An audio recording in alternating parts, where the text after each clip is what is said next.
दुनिया में बहुत सारे वैक्सीन है, जिसमें एक ये जितने वैक्सीन है ये आरएनए वैक्सीन है सब, जबकि भारत का जो वैक्सीन है भारत बायोटेक द्वारा, ये तो ओरिजिनल वायरस का ही वैक्सीन है। अब इसमें से सबसे अच्छा कौन है? तो देखिए सारे वैक्सीन अच्छे हैं, डिपेंड करता है किसको कहाँ के ट्रायल पर किया गया है। किसी को अमेरिका में, किसी को इंडिया में, सारे के सारे वैक्सीन एक जैसे हैं, कोई खराब नहीं है। जैसे हम आपसे कहते हैं कि कौन सा साबुन नहाने के लिए अच्छा है, तो भैया आप लाइफ बॉय से नहाओ, चाहे डिटॉल से नहाओ, चाहे पियर से नहाओ, कोई फर्क नहीं पड़ता है, नहा के आप वैसे ही निकलेंगे। जैसे हमारे जैसे आप घड़ी साबुन से नहा लीजिए, कोई फर्क नहीं पड़ता। अब जैसे हम लोग हैं, भैंस जैसे हम लोग का चमड़ा है तो उस पर लक्स वगैरह सुनता ही नहीं है, तो घड़ी साबुन ये सब से नहा लीजिए, कोई फर्क नहीं पड़ता है, सब एक जैसा है, कोई दिक्कत नहीं आएगा। वैक्सीन जो है वो 60 से 90% तक ही वो कारगर है।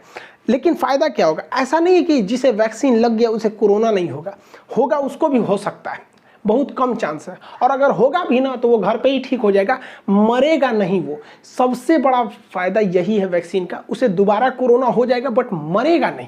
तो इससे अच्छा क्या चाहिए? बीमारी हो जाए, खांसी सर्दी हो के ठीक हो जाए, मरिए जा रहा है सोचो, इसमें ना दिक्कत हो जाता है, डेथ नहीं होगा। कोरोना वैक्सीन की 2 डोजेज लगाई जाएंगी। एक डोज से दूसरे डोज के बीच में 28 से 42 दिन का गैप रखा जाएगा। एक डोज मान के चलिए आप 1 तारीख को ले लिए, तो फिर 28 से 40 दिन के बीच में कभी भी एक डोज ले लीजिए, ताकि आपके बॉडी में 2 बार कोरोना वायरस को इंजेक्ट कराया जा सके वैक्सीन के माध्यम से, जिससे कि आपकी एंटीबॉडी रेडी हो सके, लड़ने के लिए तैयार रह सके। अब देखिए, एक रिसर्च करना ये है कि ऐसा माना जा रहा है कि अगर किसी व्यक्ति को पहला डोज अगर फाइजर का लगा दिया जाए और दूसरा डोज कोविशील्ड का लगा दिया जाए तो ये ज़्यादा असरदार होगा। लेकिन अभी क्या हो रहा है कि पहला डोज जिस वैक्सीन का है, दूसरा डोज भी उसी का है, लेकिन ऐसा वैज्ञानिकों का कहना है कि अलग अलग डोज दिया जाए। अब चूंकि भारत में 2 ही वैक्सीन है, एक कोविशील्ड है, एक कोवैक्सीन है, तो भारत सरकार को भी इस पर रिसर्च करना चाहिए कि पहला डोज देना चाहिए कोविशील्ड का, दूसरा कोवैक्सीन का ही दे दीजिए, ताकि ज़्यादा सूटेबल रहे, दोनों तरह से हम लोग उसमें वायरस से लड़ सके। यहाँ पर एक्सचेंज कर देना चाहिए। अब इसके साइड इफेक्ट को लेकर कुछ डर रहे हैं। देखिए, इसका कोई साइड इफेक्ट नहीं है, 99% लोगों को कोई साइड इफेक्ट नहीं है। कुछ लोगों को हो रहा है हल्का बुखार, तो आपको बता ही दिए, क्योंकि जैसे वैक्सीन जाएगा मारधाड़ चालू होगा, हल्का बुखार होगा, पैरासीटामोल खा लीजिए, नॉर्मल 1 रुपये का कम बिफलान या फिर कालपोल वगैरह कुछ भी खा लीजिए, नॉर्मल सही हो जाएंगे। यहाँ पर इससे ज़्यादा कुछ नहीं होगा। थोड़ा बहुत आपको, कुछ लोग को सर दर्द की शिकायत मिली गई है, करोड़ों में 1-2 ठोको।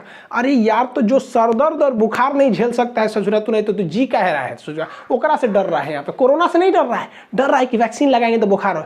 अब कुछ लोग का इसी में अफवाह उड़ा दिया कि वैक्सीन लगाने से मर जाएगा।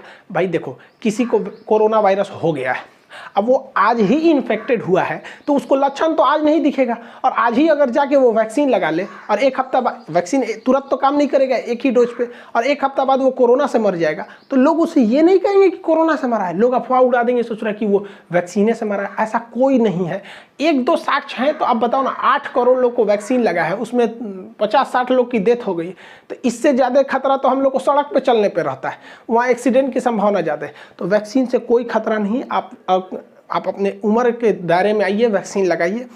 अप्रैल के महीने में जिनका उम्र 45 से ऊपर है उन्हें ही लग रहा है, लेकिन मोदी जी ने इजराइल को मॉडल को देखते हुए, हम एक पिछले वीडियो में बताए थे ब्रिटेन का मॉडल और इजराइल का मॉडल में, मतलब ब्रिटेन में भी वैक्सीनेशन से ही जीता था, तो इजराइल ने क्या किया,